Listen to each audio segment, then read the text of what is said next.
আসসালামু আলাইকুম। আপনারা শুনছেন সর্বশেষ বাংলা খবর। শুরুতে শিরোনাম পড়ে বিস্তারিত। ঢাকা বিশ্ববিদ্যালয়ে নিষিদ্ধ ছাত্রলীগের ঝটিকা মিছিল, নেতাসহ আটক ২। সংসদে দাঁড়িয়ে স্বরাষ্ট্রমন্ত্রী জাতির সামনে ভণ্ডামি প্রকাশ করেছেন হাসনাত আব্দুল্লাহ। কুমিল্লায় বিএনপি নেতা আটকের প্রতিবাদে থানা ঘেরাও। শাপলা চত্বরে হত্যাযজ্ঞের তদন্ত শেষের দিকে, চিফ প্রসিকিউটর। সর্বশেষ থাকছে, হজের টাকা চুরি করলেও কোরআন তেলাওয়াত প্রতিযোগিতার প্রধান অতিথি করা হয়। এতক্ষণ শুনছেন সংবাদ শিরোনাম, এখন বিস্তারিত। তবে তার আগে অনুরোধ থাকবে, ভিডিওটিতে একটি লাইক দিন এবং ভিডিও সম্পর্কে আপনাদের গুরুত্বপূর্ণ মতামত কমেন্ট করে জানিয়ে দিন।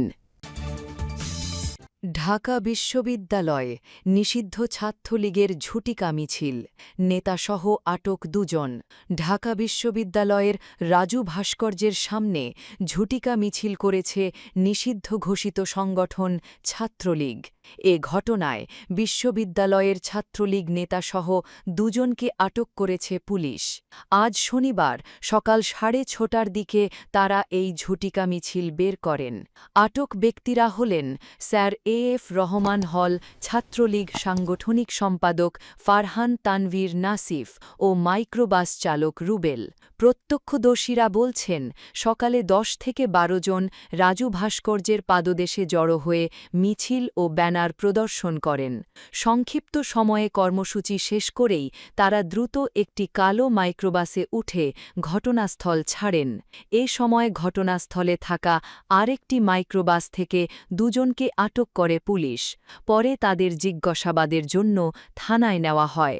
ঢাকা বিশ্ববিদ্যালয়ের প্রক্টর অধ্যাপক সাইফুদ্দিন আহমেদ প্রথম আলোকে বলেন, আটক হওয়া একজন ঢাকা বিশ্ববিদ্যালয়ের শিক্ষার্থী। আজকে সকালে তাদের আটক করে শাহবাগ থানায় নিয়ে যাওয়া হয়।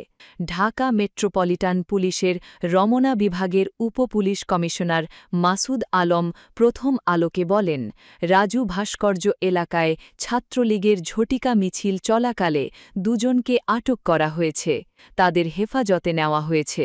ফারহান তানভীর নাসিফের নামে আগে মামলা ছিল কিনা তা যাচাই করে সন্ত্রাসবিরোধী আইনে মামলা করা হবে। সংসদে দাঁড়িয়ে জাতির সামনে ভণ্ডামি প্রকাশ করেছেন হাসনাত আব্দুল্লাহ।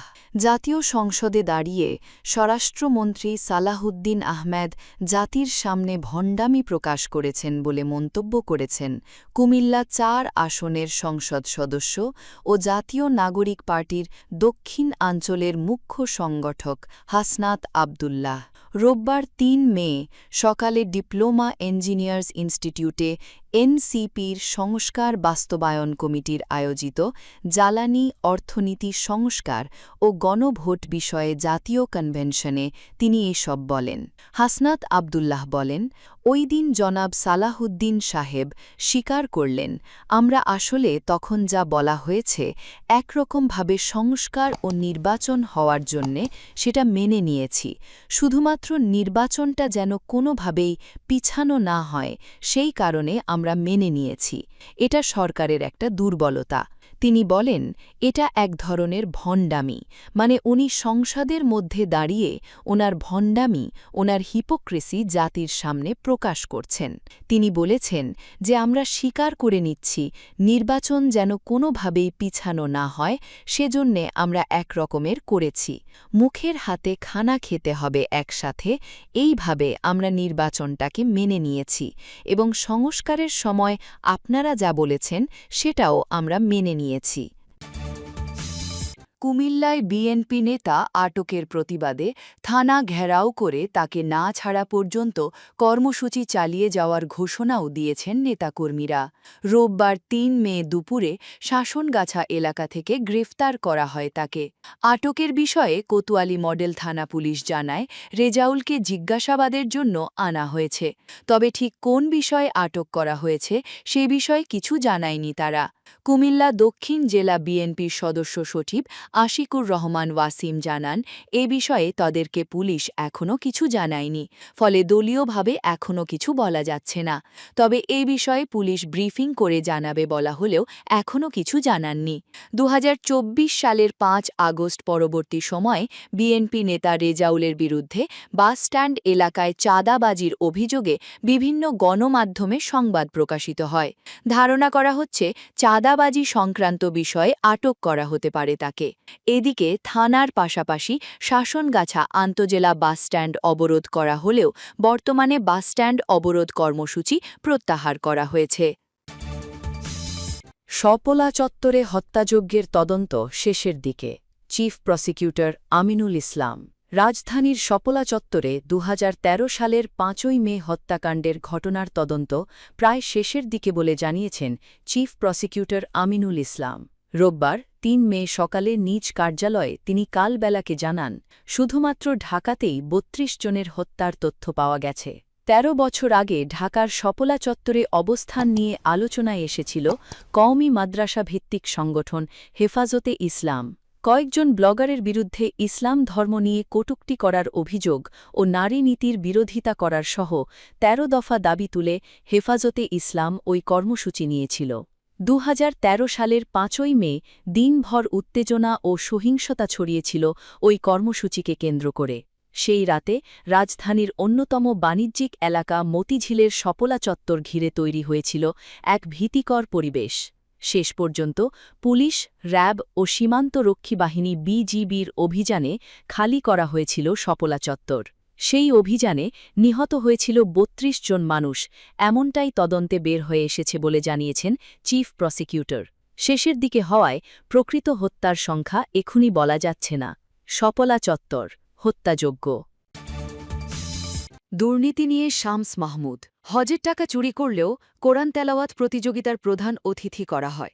দেশে দুর্নীতির গভীরতার চিত্র তুলে ধরে Dhaka chamber of commerce and ইন্ডাস্ট্রির সাবেক সভাপতি শামস মাহমুদ বলেছেন, আমরা সবসময় দুর্নীতি বিষয়ে কথা বলি, কিন্তু এটি আমাদের এত গভীরে ঢুকে গেছে যে ধরেন আমি হজের টাকা চুরি করলাম, দেখবেন আমাকে তারপর কোরআন তেলাওয়াত প্রতিযোগিতার প্রধান অতিথি করা হয়েছে। এই প্রসঙ্গে তিনি বলেন, এই মৌলিক জায়গায় সমাধান না করতে পারলে আমরা পরিবর্তন আনতে পারব না। রবিবার ৩ মে রাজধানীর কাকরাইলের ডিপ্লোমা ইঞ্জিনিয়ার্স ইনস্টিটিউটের মুক্তিযোদ্ধা হলে জাতীয় নাগরিক পার্টির সংস্কার বাস্তবায়ন কমিটি আয়োজিত জ্বালানি, অর্থনীতি, মানবাধিকার সংস্কার ও গণমত শীর্ষক জাতীয় কনভেনশনের দ্বিতীয় সেশনে অংশ নিয়ে এসব বলেছেন। অর্থনৈতিক পুনর্গঠন, দুদক, এনবিআর, ব্যাংকিং খাতের শৃঙ্খলা ও কর্মসংস্থান বিষয়ে সেশনটি আয়োজিত হয়। শামস মাহমুদ বলেন, বেসরকারি খাতের ঋণ বিগত কয়েক বছর ধরে কমছে, কারণ সরকার যে বাজেট করে তার একটি বড় অংশ সে ব্যাংকিং খাত থেকে নেয়। ফলে একই জায়গায় যদি সরকার ঋণ চায় এবং আমিও চাই, তাহলে স্বাভাবিকভাবেই ব্যাংক সরকারকে ঋণ দেবে। ফলে যারা ক্ষুদ্র ঋণ নেয় তাদের পথ একদম বন্ধ হয়ে যাবে। তিনি বলেন, আমাদের জুলাই অভ্যুত্থানের একটি বড় পার্ট ছিল চাকরি তৈরি। এখন যদি ব্যবসাগুলো ধ্বংস হয়ে যায়, তাহলে আমরা কিভাবে চাকরি তৈরি করব?